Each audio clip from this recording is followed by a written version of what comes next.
Recording starting. So welcome to unit number 2. Unit number 1 చూసాం కదండి.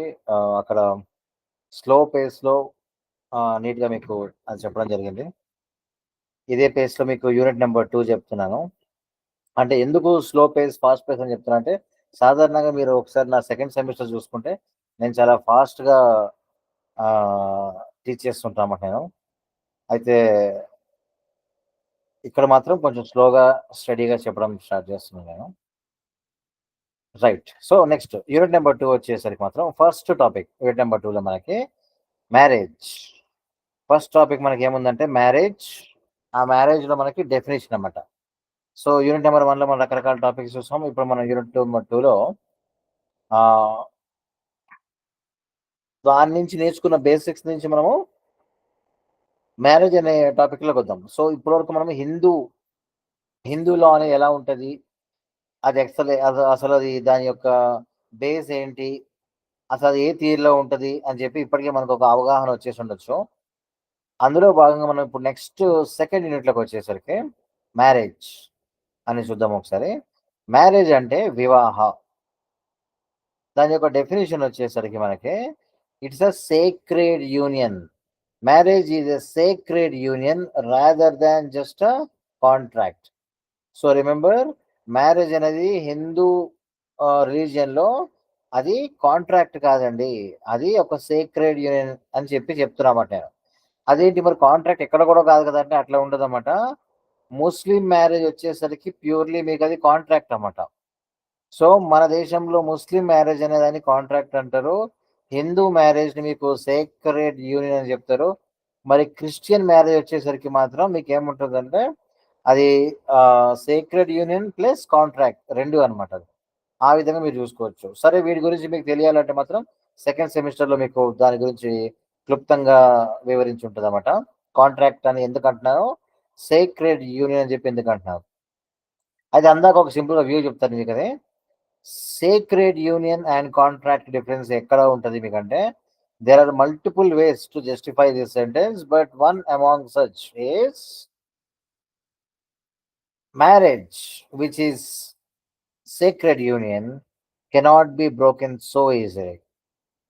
అదే కాంట్రాక్ట్ అనుకోండి, మీకు అక్కడ మీకు ఈజీగా బ్రేక్ చేసుకోవచ్చు అన్నమాట. అంటే ఎగ్జాంపుల్ ముస్లింలో మీకు ముస్లిం మ్యారేజ్ ఎట్లా ఉంటుందంటే, ఎగ్జాంపుల్ చెప్తా ఎందుకు ప్యూర్లీ కాంట్రాక్ట్ అంటారంటే, మీకు నచ్చలే అనుకోండి, నచ్చలేకపోతే మ్యూచువల్ డైవర్స్ తీసుకోవాలనుకుంటే సింపుల్గా there are multiple ways to get divorce in ముస్లింలో. అందులో వన్ ఆఫ్ ది మీకు చెప్తాను. ఇద్దరికి భార్య భర్తలకు మ్యారేజ్ నచ్చలేదు అనుకోండి, వన్ ఫైన్ డే బెడ్ మీద కూర్చొని ఎదురెదురు కూర్చొని చాయ్ తాగుతా నాకు నువ్వొద్దు నీకు నువ్వొద్దు అని ఒక్క మాట అనుకుంటే సరిపోతామంటే నెక్స్ట్ మినిట్ నుంచి వాళ్ళిద్దరికి బ్రేకప్ అయిపోయినట్టు అనమాట. ఆ మ్యారేజ్ బ్రేక్ అయిపోయినట్టే. అంత సింపుల్గా ఉంటుంది వాళ్ళ మ్యూచువల్ డైవర్స్ అనేది.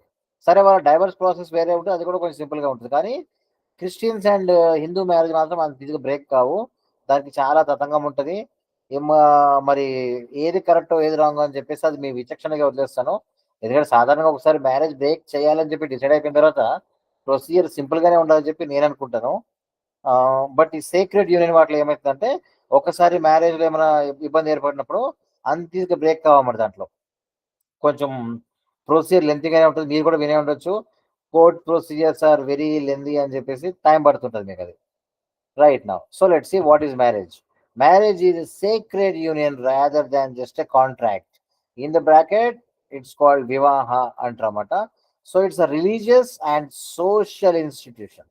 మ్యారేజ్ అనేది మీకు రిలీజియన్కి సంబంధించింది అండ్ సమాజానికి సంబంధించింది అనమాట. దాంతో మీకు ఒక లైఫ్ లాంగ్ బాండేజ్ అనేది ఏర్పడడం జరుగుతుంది. మీకు మ్యారేజ్లో లైఫ్ లాంగ్ బాండేజ్ ఉంటుంది. ఎవరికంటే వైఫ్కి హస్బెండ్కి లైఫ్ లాంగ్ బాండేజ్. ఏం చేద్దామని చెప్పేసి ఇద్దరు ఎందుకు ఆ బాండేజ్ పెట్టారు వీళ్ళకి అంటే, వాళ్ళు ఆ బాండేజ్ అనేది ఏం చేస్తారంటే కొన్ని పర్ఫార్మెన్స్ చేయాలన్నమాట. ఏం చేయాలంటే వాళ్ళు రిలీజియస్ డ్యూటీస్ కోసము, ఫ్యామిలీ లైఫ్ కోసము అండ్ ప్రోక్రియేషన్ కోసము.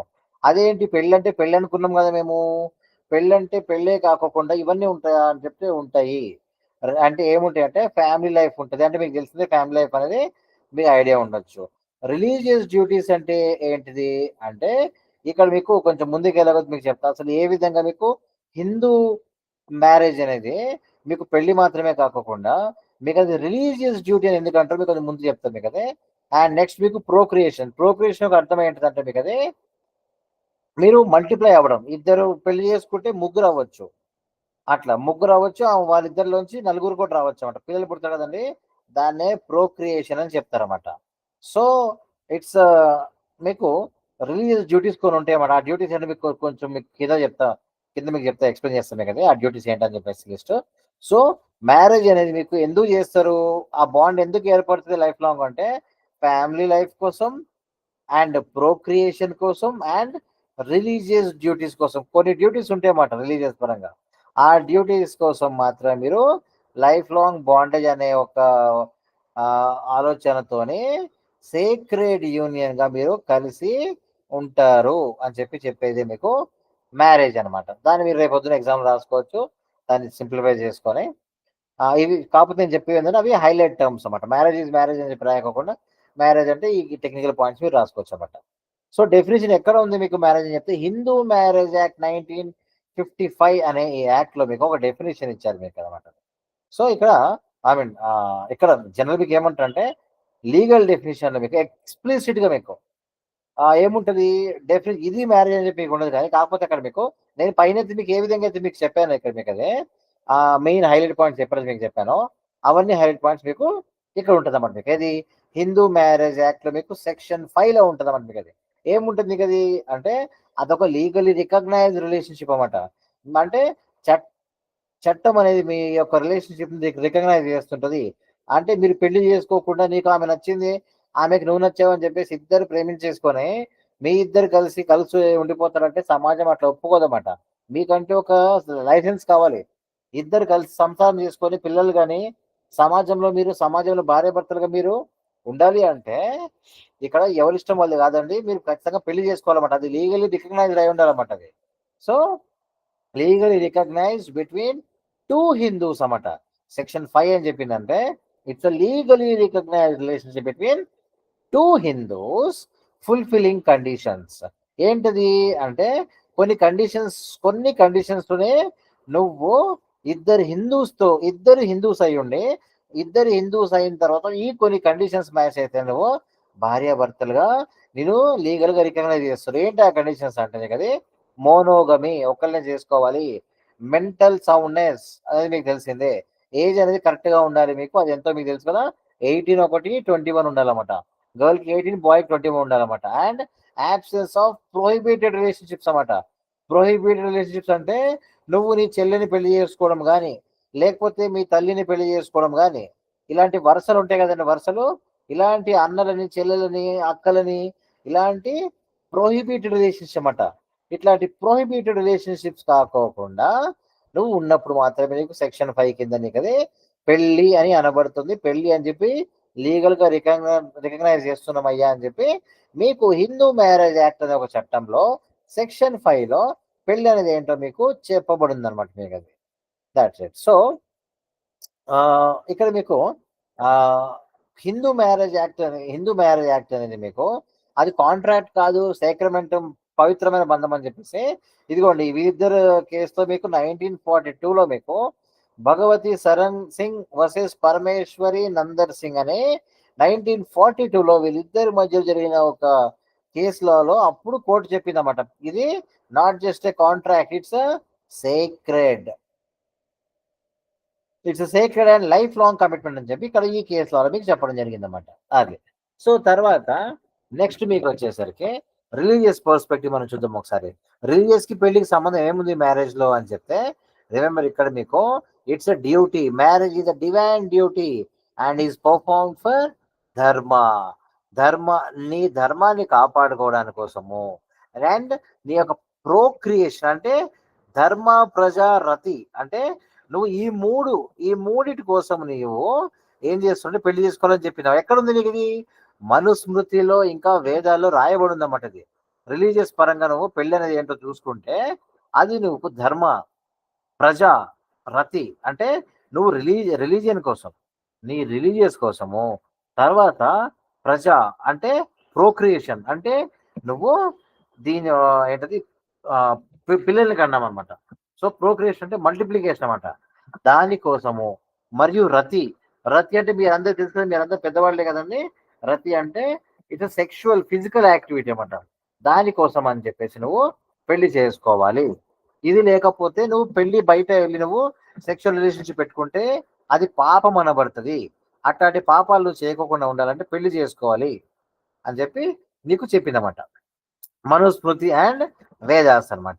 ఇట్స్ అ డివైన్ డ్యూటీ అని చెప్పి జరిగిందన్నమాట. So this is about marriage. Okay అండి. So marriage is a marriage is a sacrament, సంస్కార. ఎందుకండి మీకు అది రిలీజియస్ పరంగా చూసుకుంటే మాత్రం ధర్మ, ప్రజ అండ్ రతి కోసం మీరు పెళ్లి చేసుకోవాల్సి వస్తుంది అని చెప్పి చెప్పిందన్నమాట. జుడిషియల్ గా ఏం చెప్పిందని మీకు అది, ఇది ఒక ఆ పవిత్రమైన బంధం అండి, సేక్రమెంట్ అని చెప్పి సెక్షన్ 5 లో చెప్పిందన్నమాట. కాకపోతే కొన్ని కండిషన్స్ ఉండాలని చెప్పిందన్నమాట. ఇవే కండిషన్స్ అన్నమాట. ఇవన్నీ మీకు పైన ఇందాక ఎక్స్ప్లెయిన్ చేస్తాను కానీ ఈ కండిషన్స్ మీట్ అయినా ఇద్దరు హిందూస్ కి మాత్రమే పెళ్ళయ్యే, ఇద్దరు హిందువులు అయి ఉండాలి. వేరే వేరే నువ్వు మరి అదేంటి మరి, నేను వేరే మతముని ప్రేమించాను మరి పెళ్లి చేసుకోవద్దా, నేను ఇద్దరు హిందువులు అయి ఉండాలని చెప్తే వేరే మతముని ప్రేమిస్తే ప్రేమించుకో, పెళ్లి చేసుకోవాలనుకుంటే మాత్రం నీకు అక్కడ వేరే యాక్ట్ ఉంటుంది అనమాట. హిందూ మ్యారేజ్ యాక్ట్ కాకోకుండా నీకు స్పెషల్ మ్యారేజ్ యాక్ట్ అని ఉంటుంది అన్నమాట. నీకు అక్కడికి వెళ్ళి నువ్వు పెళ్లి చేసుకోవచ్చు ఆ యాక్ట్ బట్టి.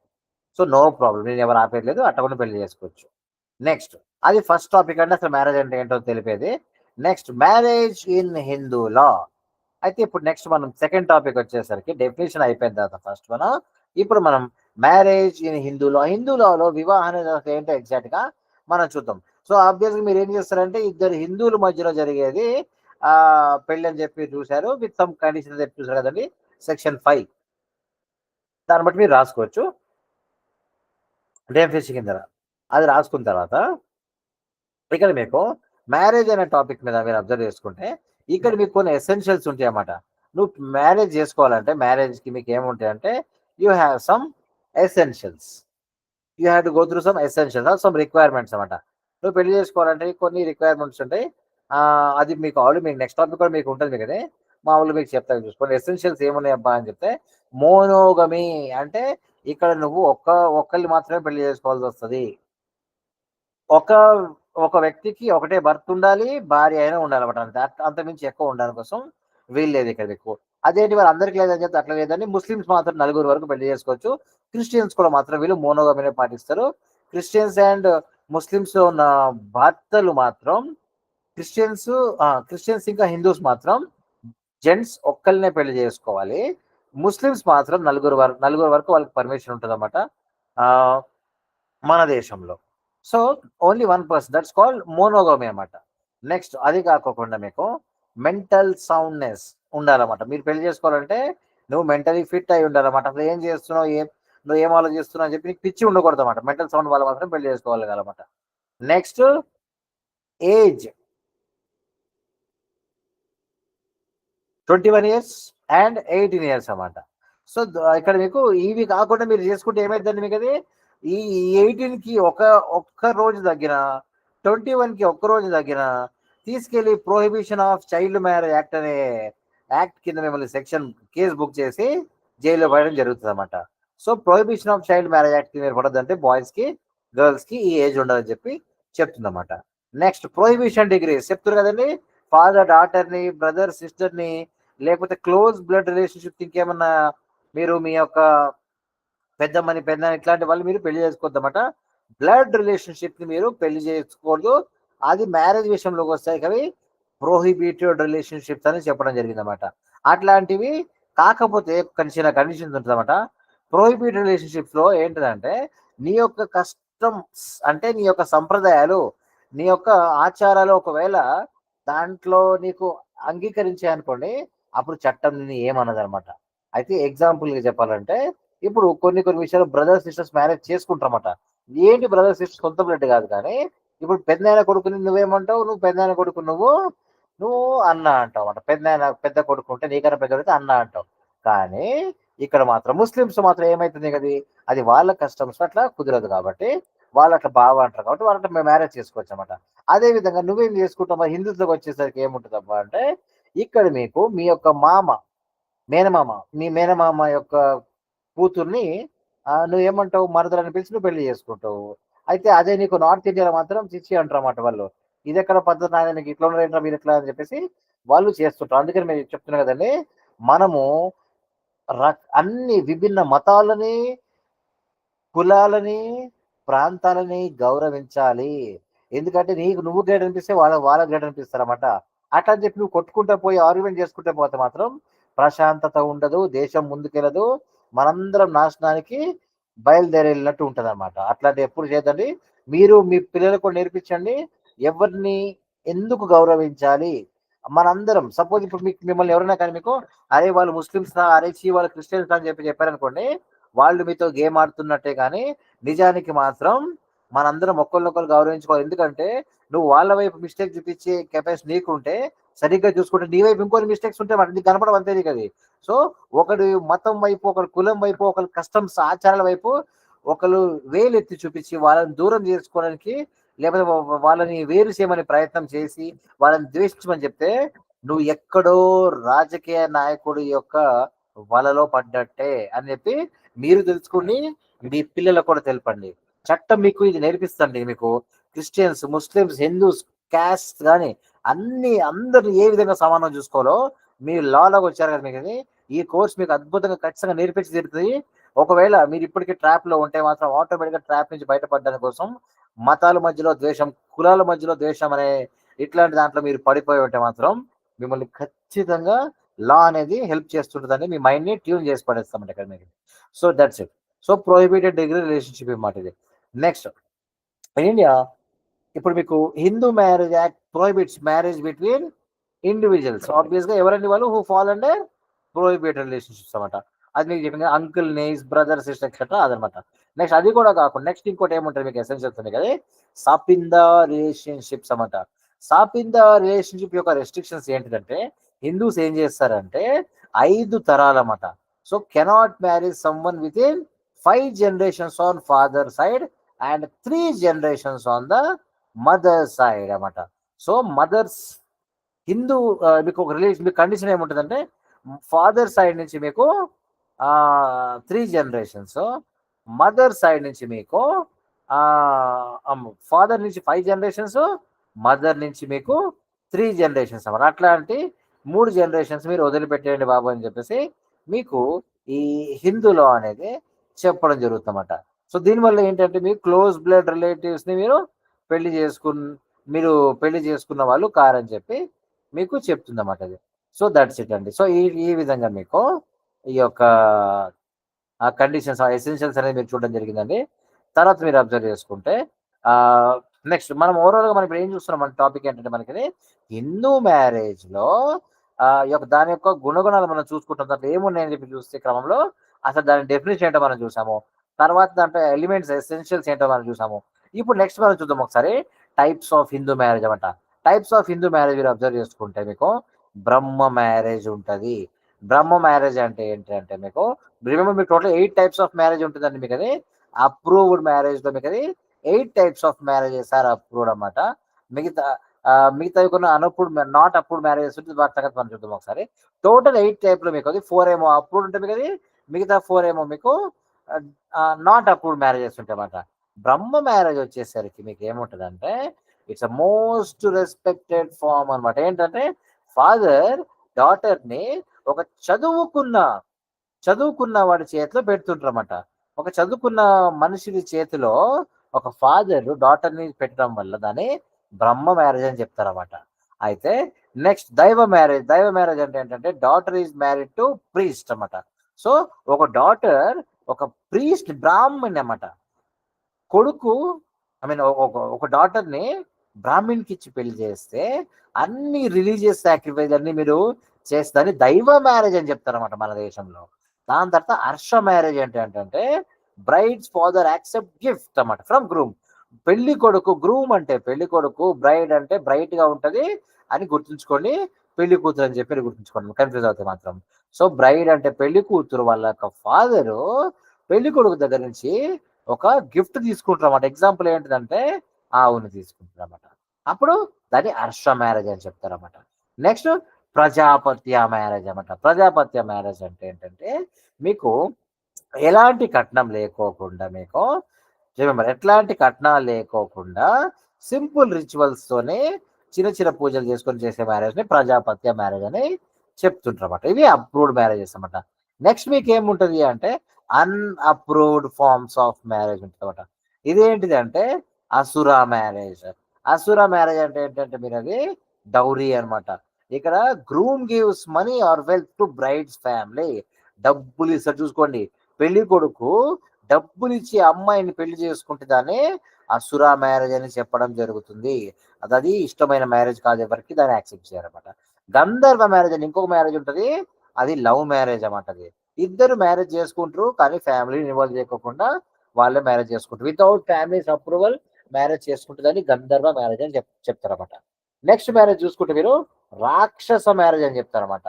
అంటే నువ్వు ఎత్తుకుపోతావు కదా, నువ్వు ఎత్తుకుపోయి ఎలోప్ అంటారన్నమాట. ఇది లేచిపోయి పెళ్లి చేసుకునే వాటిని ఎలోప్ అని చెప్తారండి ఇంగ్లీష్ లో. మీకు ఎలోప్ ఇలా లేపుకొని వెళ్ళి పెళ్లి చేసుకునే వాడిని రాక్షస మ్యారేజ్ అని చెప్తారన్నమాట. తర్వాత నెక్స్ట్ మీకు పైశాచ మ్యారేజ్ అంటే ఏంటంటే మీకు అదే మాయ చేసి మోసం చేసి నువ్వు మభ్య పెట్టి అబద్ధాలు ఆడి పెళ్లి చేసుకుంటున్న దాన్ని పైశాచ మ్యారేజ్ అని చెప్తున్నమాట. ఇది 8 టైప్స్ ఆఫ్ మ్యారేజెస్ మీకు.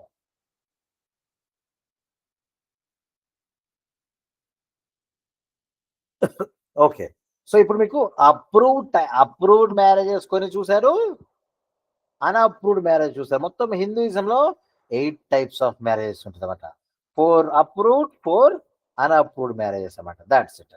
నెక్స్ట్ మన హెడ్డింగ్ వచ్చేసరికి importance of institution of marriage under అందరు హిందువులు.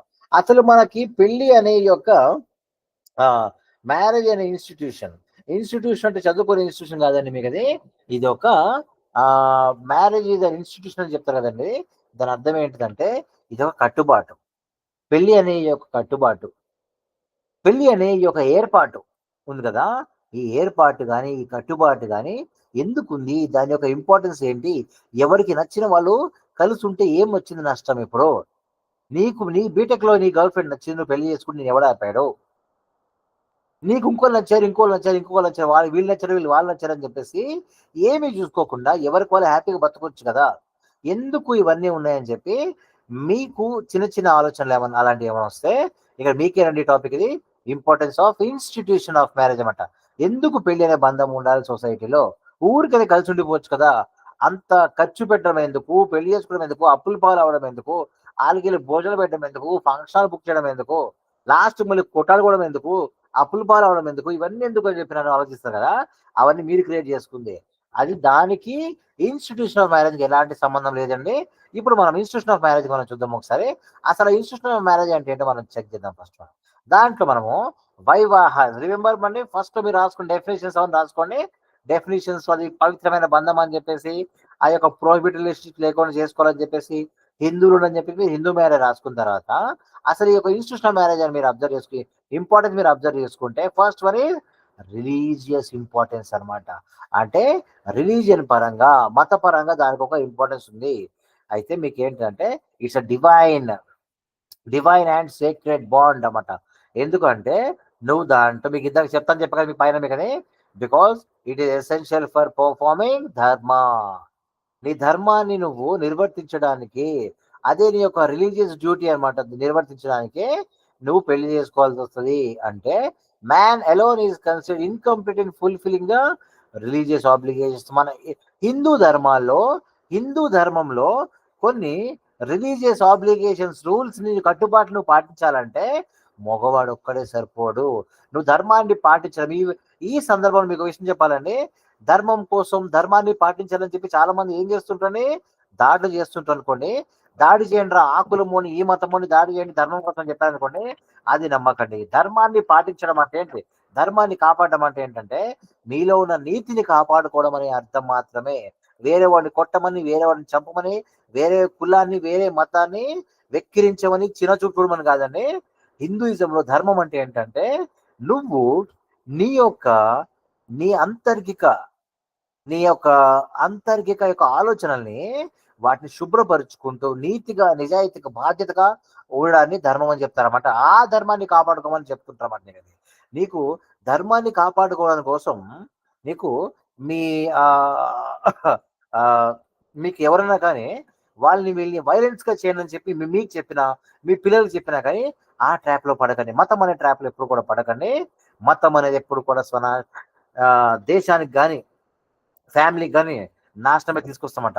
మనం అందరం ఎప్పుడు మన దేశంలో అందరం కలిసిమెలిసిగా ఉండాలని చెప్పి అందరూ ప్రయత్నం చేయండి. అదే వచ్చే ఒక సమాజానికి, ఇంకో తరానికి నేర్పించే ప్రయత్నం చేయండి. అయితే హిందూ యొక్క మ్యారేజ్ ఏంటిదంటే అదొక ధర్మం అనమాట. అది కూడా అంతే అనమాట. సో రిలీజియస్ డ్యూటీ అన్నమాట. It is considered incomplete in fulfilling the religious obligations అనమాట. అయితే మనుస్మృతి గాని వేదాలు స్క్రిప్చర్స్ లైక్ వేద state that man attains salvation only he leads a married life.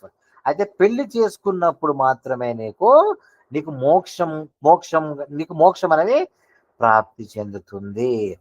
దాంతో పాటు పర్ఫార్మ్స్ రిచువల్స్ విత్ వైఫ్. నువ్వు నీ భార్యతోని చేయవలసిన కార్యక్రమాలన్నీ ఏ విధంగా అయినా కానీ మీ అందరికి తెలుస్తుంది.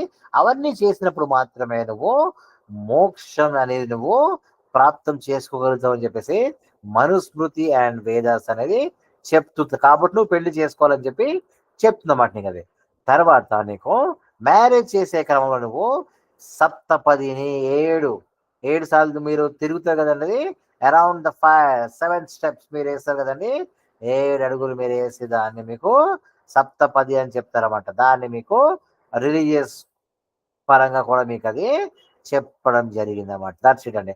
ఇది మీకు కంప్లీట్గా మ్యారేజ్ గురించి ఉన్న యొక్క ఫస్ట్ పాయింట్ రిలీజియస్ ఇంపార్టెన్స్ అనమాట.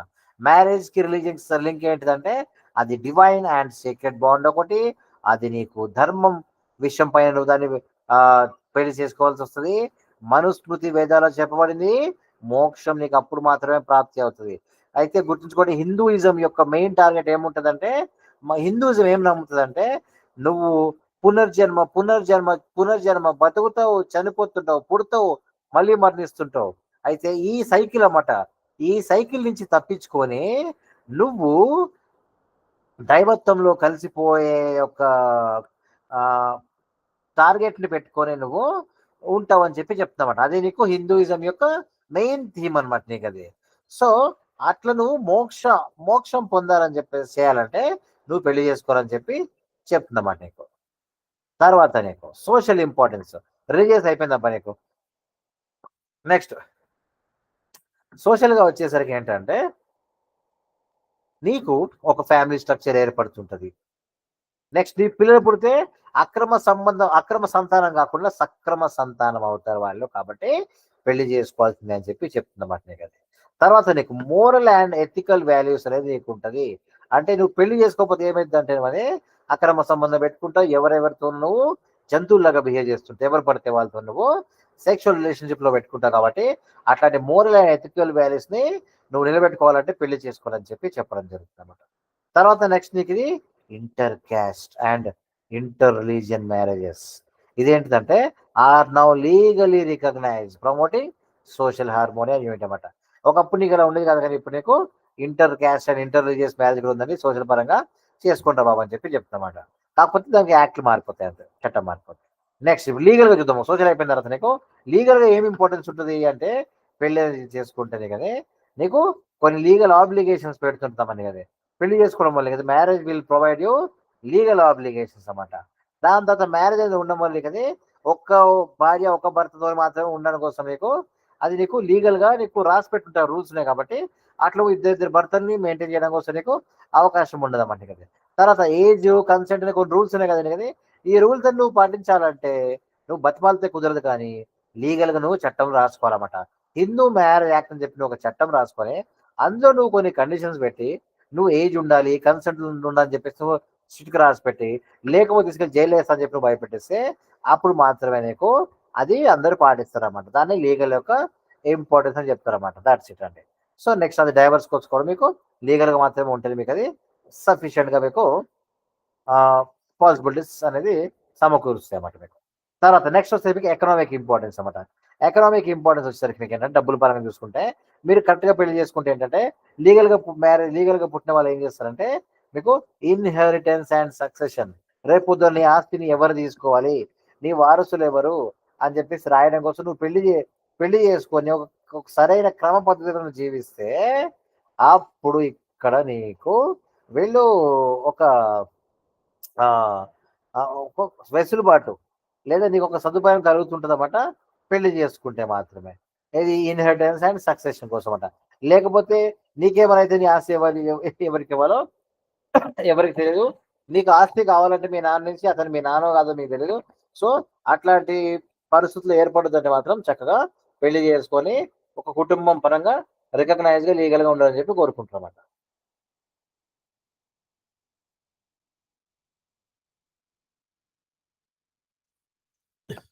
నెక్స్ట్, నెక్స్ట్ పాయింట్ ఈస్ సైకలాజికల్‌గా. సైకలాజికల్ అండ్ ఎమోషనల్ ఇంపార్టెన్స్ మీరు చూసుకుంటే, మ్యారేజ్ అనేది మీకు ఎమోషనల్ సపోర్ట్ ఇస్తది. మీకు కంపానియన్‌షిప్ ఇస్తది. తోడుదుంటది. పెళ్లి చేసుకోకుండా సింగిల్‌గా ఉండిపోయేవారు ఉండగలుగుతారు గానీ, కొంతమంది ఉండలేరు కాబట్టి, వాళ్ళకి కంపానియన్‌షిప్ వస్తదన్నమాట. అలా ఉండడం వల్ల నీకు మెంటల్‌గా నువ్వు వెల్ బీయింగ్‌గా ఉంటావు. లేకపోతే ఒక్కడివే ఉంటావు. గంటలు గంటలు టీవీ చూస్తూ, గంటలు గంటలు పబ్‌జీ ఆడుతుంటావు. ఇంకోటేమో చేస్తుంటావు. లాస్ట్‌కి సైకోలా బిహేవ్ చేస్తుంటారన్నమాట. అట్లాంటి మెంటల్ వెల్ బీయింగ్ ఉండాలంటే నువ్వు 10 మందితో ఉండడంతో పాటు, ఇంట్లో కూడా నీకు భార్యతోనో, భర్తతోనో నువ్వు కలిసికట్టుగా ఉంటే, పిల్లలు పుడితే వాళ్ళ కోసం అని చెప్పేసి నువ్వు బాధ్యతగా నువ్వు జీవిస్తుంటావు. లేకపోతే నీకు మూడ్ ఆఫ్ అయిపోతే పోయి మందు తాగుతావు. లేకపోతే ఇంకోటేమైతే ఇంకోటేమో చేసుకొని, నీ ఇష్టం వచ్చినట్టు విచ్చలవిడిగా ప్రవర్తిస్తుంటామాట. నీకేదో కంట్రోల్ ఉండాలంటే ఇంట్లో భర్త ఉండాలి, లేకపోతే భార్య ఉండాలి. మీ ఇద్దరు కలిసి పిల్లలు ఉంటే వాళ్ళ కోసం అని చెప్పేసి మీరు కంట్రోల్‌గా జీవిస్తుంటారు మీరది. సో ఇదనమాట. ఇది మీకు ఎమోషనల్ అండ్ సైకలాజికల్ ఇంపార్టెన్స్ విషయం పైన. Next importance for procreation. Procreation అంటే చెప్పాను కదండీ మీకది. ప్రోక్రియేషన్ అంటే మీకది పిల్లల్ని కనడము అది ఆ కార్యక్రమాలన్నమాట అవన్నీ. సో వాటికి కూడా మీకు ఇంపార్టెంట్ అన్నమాట. వాటితో పాటు మీరు వాళ్ళని చదివించడం, పెద్దగా చేయడం అనేది మీకు బాధ్యతలు ఇస్తదన్నమాట. ఇది పెళ్లనేది ప్రోక్రియేషన్ యొక్క ఇంపార్టెన్స్ అన్నమాట. వాటితో పాటు కల్చరల్‌గా మీరు చూసుకుంటే మీరది హిందూ మ్యారేజ్ ఏం చేస్తదంటే మీరది మీ యొక్క మన హిందువుల యొక్క కల్చరల్ హెరిటేజ్, మన సంపదనని, మన కల్చర్‌ని కాపాడాలంటే పెళ్లి చేసుకుంటేనే ఉత్తమం. ఎందుకంటే పెళ్లిలో మీకు కన్యాదానం ఉంటది, సప్తపది ఉంటది. ఇట్లాంటి రకరకాల కార్యక్రమాలు సరే, సరే ఇప్పుడేదో మారిపోయినలే గానీ ఎందుకంటే అమ్మాయిలు డాన్సులు చేస్తున్నారు, అబ్బాయిలు ఇంకోలా బిహేవ్ చేస్తున్నారు. అది జరుగుతుండొచ్చు. ఫోటోషూట్ అని చెప్పేసి విచ్చలవిడిగా చేసేవాళ్ళున్నారు. అదే ఫోటోషూట్ ప్రీ వెడ్డింగ్ ఫోటోషూట్ అని చెప్పేసి డీసెంట్‌గా చేసుకునే వాళ్ళు కూడా ఉన్నారన్నమాట. సో అవన్నీ నడుస్తున్నాయి ప్రెజెంట్ అయితే. కానీ యాక్చువల్‌గా సరైన కల్చర్ మీరు చూసుకుంటే కన్యాదానం అని చెప్పేసి, లేకపోతే సప్తపది అని చెప్పేసి మీరు గుర్తుంచుకోండనమాట. సో, ఇది మన కల్చర్‌ని కాపాడడం కోసం కూడా మనకి ఈ హిందూ మ్యారేజ్ యాక్ట్ అనేది మీకు పనిచేస్తుంటదన్నమాట మీకు. Thoughts it. సో, ఇది మీకు కంప్లీట్‌గా మీకు 7 పాయింట్స్ మీకు చెప్పడం జరిగిందండి. దాంతో మనం టాపిక్ ఫినిష్ చేసుకున్నాము. నెక్స్ట్ కన్ కండిషన్స్ ఆఫ్ హిందూ మ్యారేజ్ చూసుకోండి. కండిషన్స్ ఆఫ్ హిందూ మ్యారేజ్ అన్నమాట మీకు. Conditions of conditions of Hindu marriage under Hindu law అనమాట. ఇది మనం చూద్దాం ఒకసారి.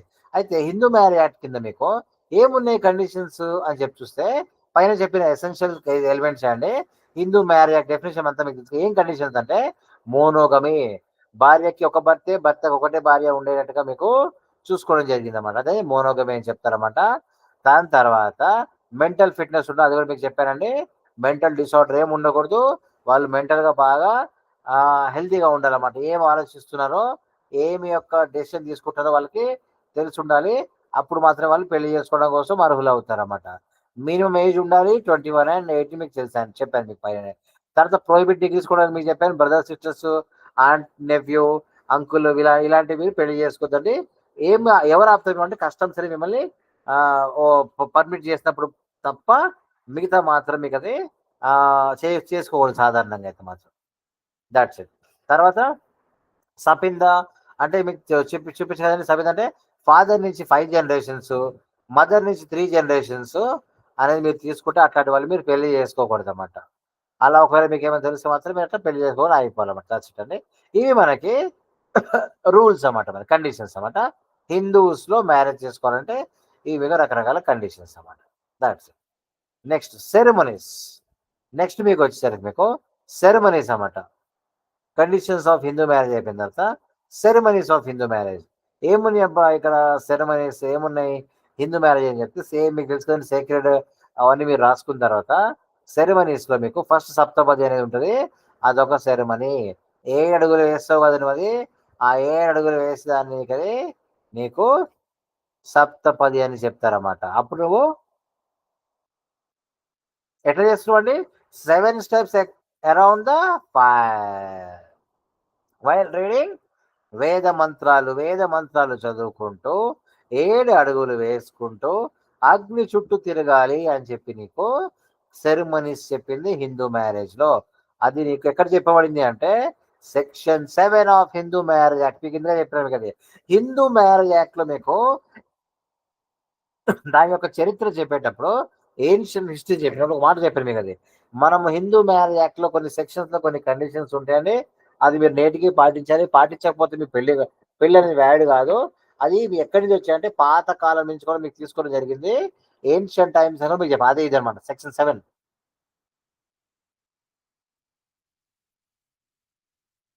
That is section 7 of Hindu marriage act అన్నమాట. That is first one is saptapadi. సప్తపదిలో మీకు సెక్షన్ 7 గురించి చెప్పాడు. మరి ఏమి నేను చేయను నా ఇష్టం అని చెప్తే, అట్లా నువ్వు ఈ యొక్క ఆచారాన్ని పాటించుకోకుండా నువ్వు పెళ్లి చేసుకుంటే సెక్షన్ 7 నువ్వు పాటించలేవు కాబట్టి నీ పెళ్ళే గాదు. మ్యారేజ్ ఈస్ నాట్ వ్యాలిడ్ అని చెప్పేసి 1971లో ఇద్దరు విషయాల్లో చెప్పిందండి. ప్రియా బాలా ఘోష్, సురేష్ చంద్ర ఘోష్ అని చెప్పి వీళ్ళ యొక్క కేసు లాలో చెప్పింది సుప్రీం కోర్ట్. ఇలాంటి కార్యక్రమాలు మీరు చేయకోకుండా సెక్షన్ 7లో మీకు సప్తపది చేయకుండా పెళ్లి చేసేసుకున్న భార్యాభర్తని నువ్వు అనుకుంటే కుదరదు. కోర్ట్ దాన్ని క్యాన్సిల్ చేసి పడేస్తామట. నెక్స్ట్ అది మనకి ఫస్ట్ సెరమనీ అన్నమాట. నెక్స్ట్ సెరమనీస్‌లో ఉన్నాం కాబట్టి ఇక్కడ మనము సెరమనీ విషయం పైన సెకండ్ సెరమనీ కన్యాదానం అన్నమాట. అంటే ఒక కన్యని దానం చేస్తున్నారన్నమాట. Father hand ఇస్తున్నమాట. గ్రూమ్‌కి పెళ్ళికొడుకుకి ఇదిగో నాయన కన్య అని చెప్పేసి ఈ కన్యని దానం చేస్తున్నా అని చెప్పేసి దానం చేసేదాన్ని కన్యాదానం అని చెప్పి చెప్తారన్నమాట. So, it's essential religious duty in Hinduism అన్నమాట. అట్లా. అయితే మరి కన్యాదానం అంటే చాలా మంది తప్పనుకుంటారు. వర్జిన్స్ అనుకుంటారు. మరి అట్లా కాదండి. సాధారణంగా మీరు వర్జిన్‌ని మాత్రమే కాదు అమ్మాయిని ఇస్తే చాలు దాన్నే కన్యాదానం జరుగుతుంటదన్నమాట మీకది. ఎందుకంటే మీకు వర్జిన్, నాన్ వర్జిన్ అనే విషయం ఇక్కడ మీకు సంబంధం లేదు గానీ, ఇక్కడ కన్యాదానం అంటే ఒక ఆడవాళ్ళని వాళ్ళ ఫాదర్ తీసుకొచ్చి మగవాడి చేతిలో పెట్టాలని కన్యాదానం అయిపోయినట్టన్నమాట. నెక్స్ట్ మంగళసూత్ర. మీకు ఒక మంగళసూత్ర అనే పవిత్రమైన ఒక తాడు ఉంటదండి. దాన్ని మీరు తీసుకోవాల్సొస్తది. కట్టాల్సొస్తది. మగవాళ్ళు కట్టాల్సొస్తది. మీకు అందరికి తెలిసిందే కదండీ! మాక్సిమం మీరందరూ పెళ్లయిపోయి ఉండొచ్చు. పెళ్లి అవుతున్న వాళ్ళు ఉండొచ్చు. పెళ్లి చూసిన వాళ్ళే ఉండొచ్చన్నమాట మీకది. సో, మీకు ఆహ్, బ్రైడ్స్ యొక్క మెడకి మీరు కట్టాల్సిందే గ్రూమ్ అనే అతను కట్టాలన్నమాట. తర్వాత నుదిటిన మీరు సింధూర్ అనేది ఒక పెట్టాల్సొస్తది. అప్పుడే అతను ఆమె యొక్క మ్యారిటల్ స్టేటస్ అనేది చెప్పడం జరుగుతుంటదన్నమాట. నెక్స్ట్ ఎక్స్‌చేంజ్ ఆఫ్ గార్లాండ్స్ అన్నమాట. ఎక్స్‌చేంజ్ ఆఫ్ గార్లాండ్స్ అంటే ఏంటంటే మీకది ఫ్లవర్‌గా ఇద్దరు కలిసి పూల దండలు మార్చుకోవాల్సొస్తది. దాంతో మ్యూచువల్ యాక్సెప్టెన్స్ అన్నమాట. ఇది కండిషన్ ఎట్లా ను నాకు అంగీకారం అని చెప్పాలంటే నువ్వు పూలదండేస్తున్నావు. నాకు అంగీకారం అని చెప్పి నువ్వు చెప్పాలంటే నువ్వేస్తావు. ఆమె నీకేస్తదన్నమాట. ఆ అంగీకారం చెప్పుకోవడమే మీకు దాని యాక్సెప్టెన్స్ దాన్నే కన్సెంట్ అని చెప్తారన్నమాట. మీరు పూలదండ ఇద్దరిద్దరు దండలు మార్చుకోవడం అంటే ఏంటనుకుంటారు? దండ మార్చడం యొక్క అర్థం ఏంటిదంటే, మీరు దండలు మార్చుకుంటున్నారు అనంటే, ఒకళ్ళొకళ్ళు కన్సెంట్ ఇస్తున్నమాట మీ యొక్క బంధానికి. దాన్నే గార్లాండ్స్ ఎక్స్‌చేంజ్ అని చెప్తుంటారన్నమాట. ఇవన్నీ మనకి ఈ యొక్క సెరిమనీస్ మనకి వీధిలో ఉన్నాయి మనకి. నెక్స్ట్ మనకి registration of Hindu marriage. Registration చూసుకుంటే ఇక్కడ మీకు సాధారణంగా ట్రెడిషనల్ మామూలుగా సెరిమనీస్ పాటిస్తే సరిపోద్దండి. మీ పెళ్లి వ్యాలిడ్ మ్యారేజ్ అన్నమాట. మీకు వ్యాలిడ్ మ్యారేజ్ అయిన తర్వాత కూడా మీకు ఇంకా ఏం చేస్తారంటే రిజిస్ట్రేషన్ ఎందుకు చేస్తారంటే యాక్చువల్లీ మీకు లీగల్ ప్రూఫ్ కోసం మాత్రమే కానీ ఇన్‌ఫాక్ట్ ఇట్స్ నాట్ మ్యాండేటరీ అన్నమాట. సరే నువ్వు పెళ్లి సరిగ్గా చేసుకుంటే నువ్వు భార్యాభర్తలు అయిపోయినట్టే. రిజిస్టర్ చేసుకుంటేనే భార్యాభర్తలు అయినట్టు కాదన్నమాట అది. మరి ఎందుకు పెడతారంటే లీగల్ ప్రూఫ్ కోసమట. సో, వై అంటే లీగల్ ప్రూఫ్ అనేది ఉండాలి ఒకటి. నెక్స్ట్ ఇంకోటి ఎందుకు పెడతారంటే ప్రొటెక్ట్స్ వుమెన్ రైట్స్ అన్నమాట.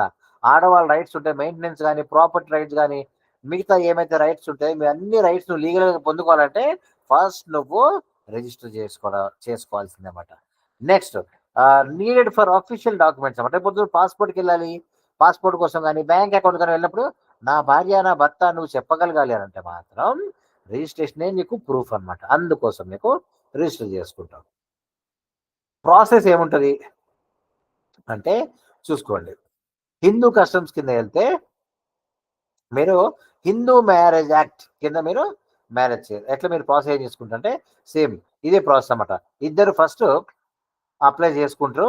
దాని తర్వాత Aadhaar cards, proof of age, proof of invitations అని చెప్పి మీరు అవన్నీ చూపించుకుంటూ తర్వాత వెరిఫికేషన్ బై మ్యారేజ్ రిజిస్టర్ దాన్ని అతను వెరిఫై చేసుకుంటాడు. అతను మిమ్మల్ని కొన్ని క్వశ్చన్లు అడుగుతారన్నమాట. నిజంగానే పెళ్ళైందా లేదా చెక్ చేసుకుంటూ అప్పుడు మీకు మ్యారేజ్ సర్టిఫికేట్ అనేది ఇస్తుంటారు అన్నమాట. అది మీకు మ్యారేజ్ యొక్క రిజిస్ట్రేషన్ యొక్క ప్రొసీజర్ అన్నమాట మీకు.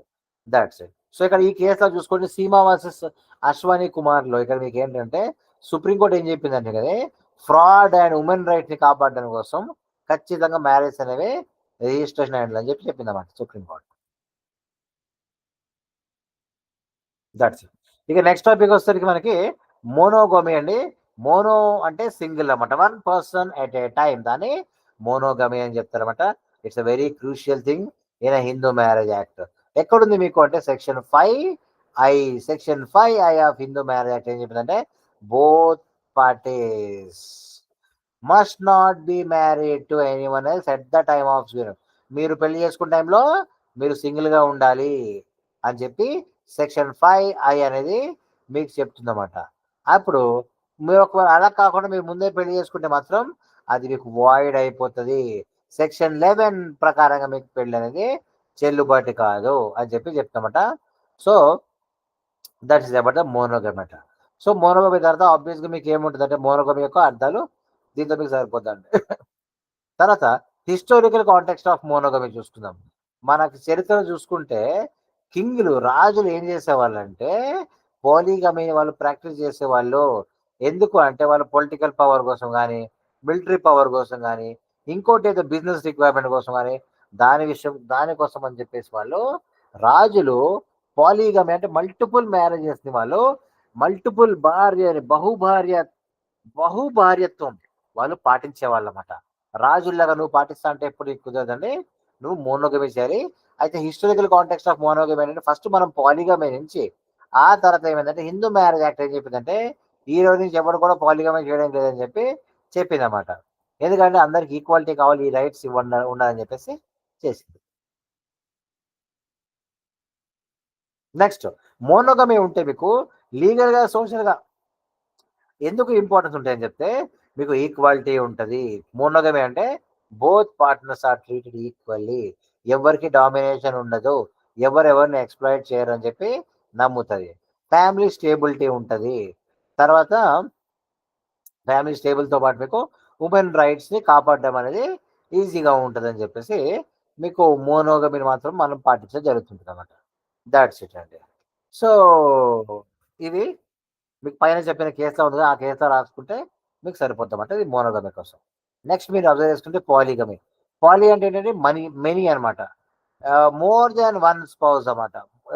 ఒకరికన్నా ఎక్కువ ఎంతమంది అయినా ఉన్నారనుకోండి వాళ్ళని పాలీగమి అని చెప్తున్నారు. దీని టాపిక్ వచ్చేసరికి మనకి ఎక్కడుంది అంటూ చూసుకుంటే మీకు first of all Hindu marriage act అంటే మీకు తెలుసు, అది పాలీగమిని ప్రివెంట్ చేస్తారు మీకు తెలుసు. సెక్షన్ 5I ఉంటుందని కూడా మీకు తెలుసు కాబట్టి దట్ ఈజ్ ఓకే. అయితే పాలీగమి అనేది మనకి ఏంటంటే ఇల్లీగల్ అని చెప్తారన్నమాట. ఎక్కువ మందిని పెళ్లి చేసేసుకుంటుందని అది సాధారణంగా ఇల్లీగల్ అని చెప్పడం జరుగుతుంది అనమాట. సో హిస్టారికల్ కాంటెక్స్ట్ ఆఫ్ పాలీగమి మనకు తెలుసు కదండి. మల్టిపుల్ రూలర్స్, కొంతమంది రాజులు మల్టిపుల్ రూలర్స్ తో ఉండేవాళ్ళు అన్నమాట.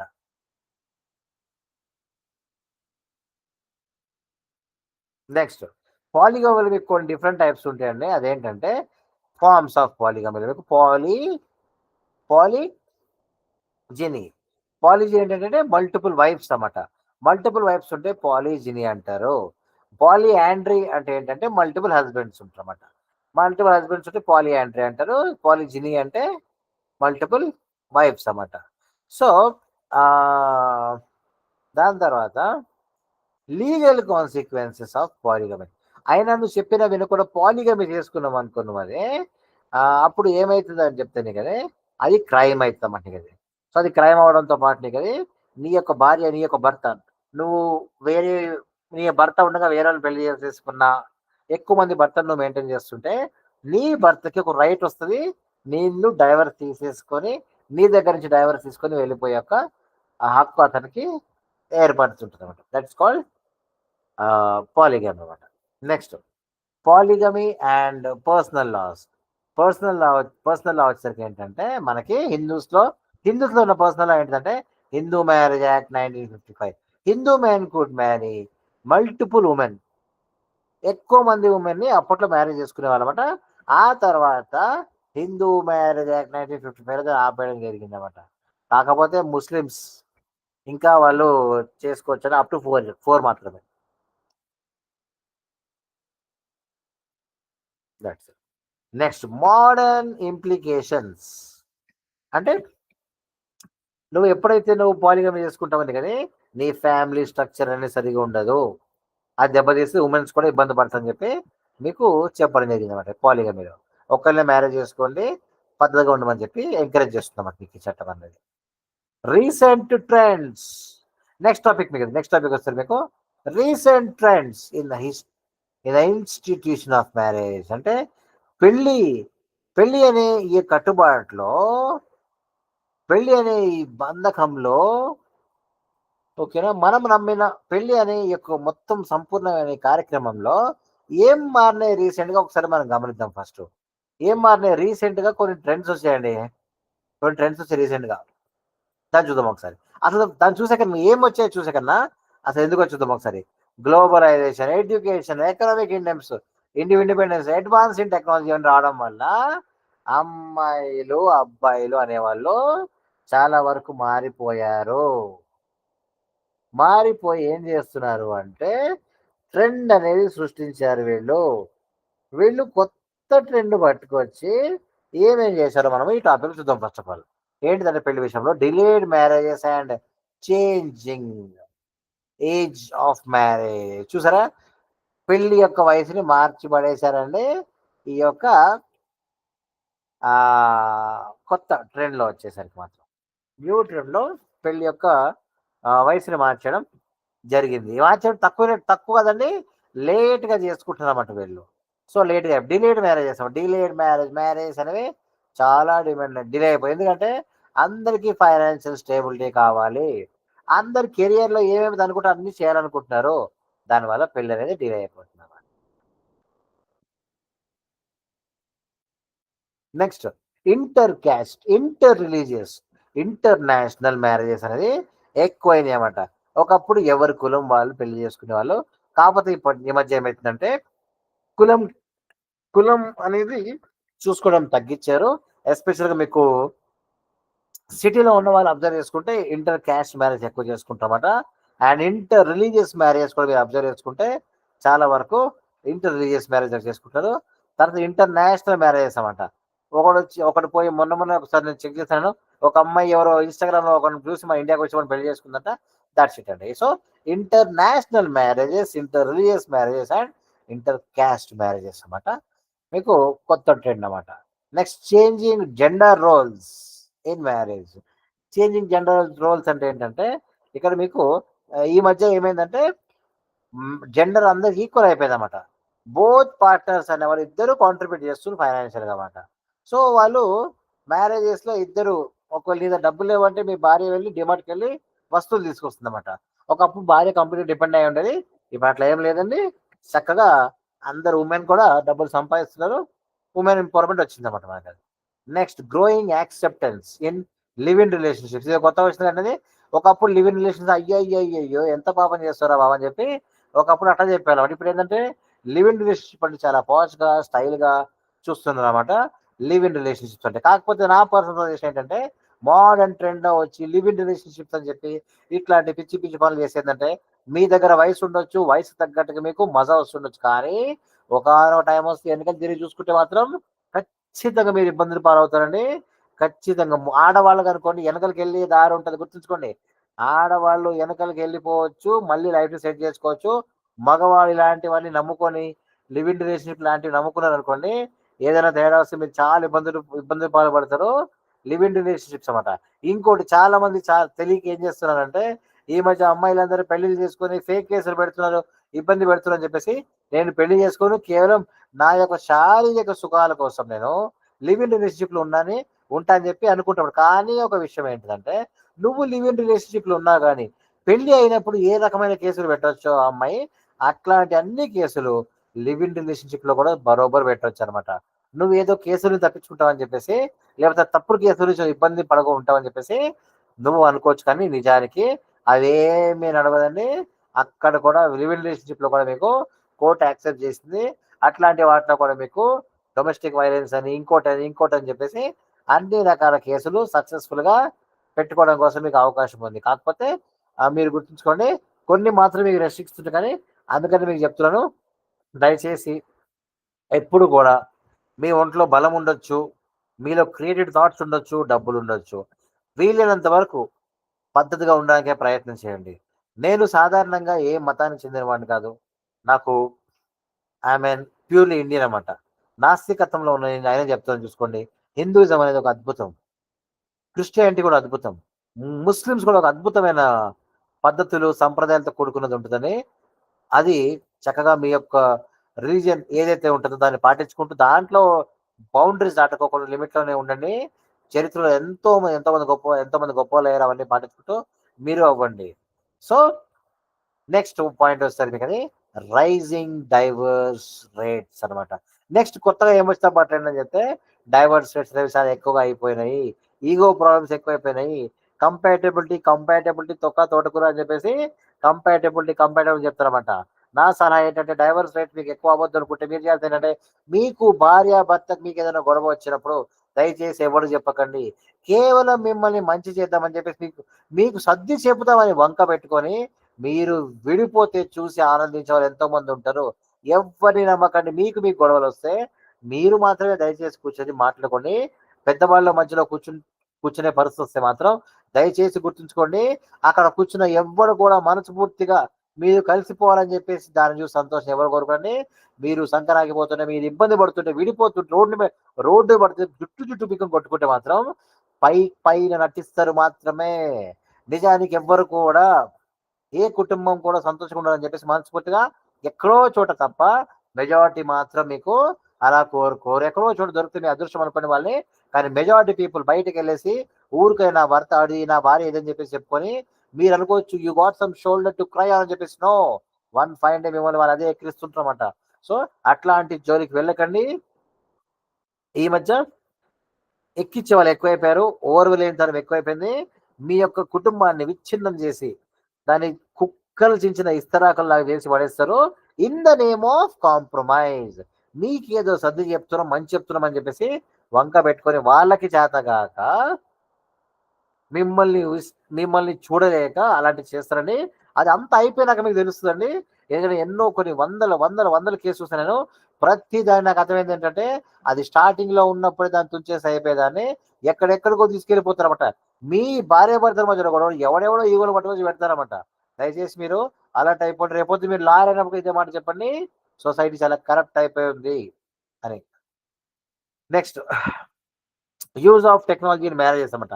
మీరు చూసే ఉండొచ్చండి, కోవిడ్ టైంలో ఆన్లైన్ మ్యాట్రిమోనీస్ ఎక్కువ అవ్వడము, డైరెక్ట్గా ఇంటికి వెళ్ళి చూసుకోకుండా షాదీ.com అని ఆ.com అని ఎక్కువ వచ్చాయి కదా మీకు, అని అవన్నీ ఆన్లైన్ మ్యాట్రిమోనీ ప్లాట్ఫామ్స్ అనేది ఎక్కువ అయిపోయాయి అన్నమాట. నెక్స్ట్, దాని తర్వాత సేమ్ సెక్స్ మ్యారేజ్ అనమాట. So acceptance of same sex marriage అనమాట. దీని గురించి నేను ఏం కామెంట్ చేయడం, నేను వాళ్ళ ఇష్టం. అది సేమ్ సెక్స్, మగవాళ్ళు ఆడవాళ్ళు కూడా పెళ్లి చేసుకోవడం కోసం అని చెప్పేసి మీకు యాక్సెప్ట్ చేస్తారు. ఇదివరకు మీకు ఐపీసీ నెంబర్ అనమాట, ఇది సెక్షన్ 377 అనమాట. మీకు అది క్రైమ్ అని చెప్పారన్నమాట. దాన్ని క్రైమ్ నుంచి తీసి క్రైమ్ చేసేసారన్నమాట, క్రిమినలైజ్ చేస్తారన్నమాట. లీగల్గా పర్మిషన్ ఇచ్చారన్నమాట. ఇష్టం బాబు, నీకు ఆడవాళ్ళ మీద పెళ్లి చేసుకోవాలనిపిస్తుంది చేసుకో, మగవాడే చేసుకుంటావా చేసుకో అని చెప్పిందన్నమాట. 2018లో నీకు ఇట్లాంటిది ఒక చట్టం పాస్ చేస్తామట. నాకు ఎట్లాంటి అభ్యంతరం లేదండి, ఎందుకంటే వాళ్ళ జెనెటికల్ గా మరి వాళ్ళకేమన్నా నాకు తెలియదు. అదే చెప్తున్నా కదండి, చట్టం మీకు ఏం చెప్తుంది, అందరినీ గౌరవించమని చెప్తామట. ఇది వీళ్ళ యొక్క పర్సనల్ విషయాలు, ఎందుకంటే వాళ్ళు జెనెటికల్ గా ఏమో మనకు తెలియదు. మన బాధ్యత ఏంటంటే చట్టాన్ని గౌరవించుకుంటూ అందరినీ మనం గౌరవించుకుంటూ ముందుకు వెళ్ళిపోవడమే, కానీ ఎవరిని మనం అవమానపరచుకుంటామట. తర్వాత next, focus on emotional compatibility over traditional factors. చూడండి, ట్రెడిషనల్ ఫ్యాక్టర్స్ కన్నా ఇప్పుడు ఏం చేస్తున్నారంటే ఈ కాలంలో ఎమోషనల్ వాడిన కంపాటబుల్ అని చెప్పేసి, అదే ల్యాప్టాప్ అయినట్టు ల్యాప్టాప్ లో ఆపరేటింగ్ సిస్టమ్ కంపాటబుల్ అవుతుంది అని చెప్పేసి, అదే సాఫ్ట్వేర్ కంపాటబుల్ అవుతుందని చెప్పేసి అట్లా కంపాటబిలిటీ ఎక్కువ చెక్ చేస్తున్నారండి ఈ కాలంలో. తర్వాత marriage as a personal choice అయిపోయింది అనమాట. ఒకప్పుడు మ్యారేజ్ అనేది ఒక సోషల్ అండ్ ఆబ్లిగేషన్, ఫ్యామిలీ కుటుంబం యొక్క ఆబ్లిగేషన్, బాధ్యత ఉండేదన్నమాట. తండ్రి బాధ్యత, తల్లి బాధ్యత అలా ఉండేదన్నమాట. ఇప్పట్లో లేదన్నమాట. మ్యారేజ్ అనేది పర్సనల్ చాయిస్ అయిపోయింది ఈ కాలంలో. ఇప్పుడు ఎవ్వరు కూడా దాని బాధ్యతగా తీసుకోవట్లేదు అని చెప్పేసి మీరు తెలుసుకోండి. సో ఇదండి లేటెస్ట్ చేంజెస్ జరిగిందండి. దీంతో మనం యూనిట్ నెంబర్ 2 అనేది సక్సెస్ఫుల్గా ఫినిష్ చేసుకున్నామండి. So I wish you all the best. నేను కొంచెం షార్ట్ టైంలో మీకు యూనిట్ నెంబర్ 3 చెప్తాను. Thank you for your time.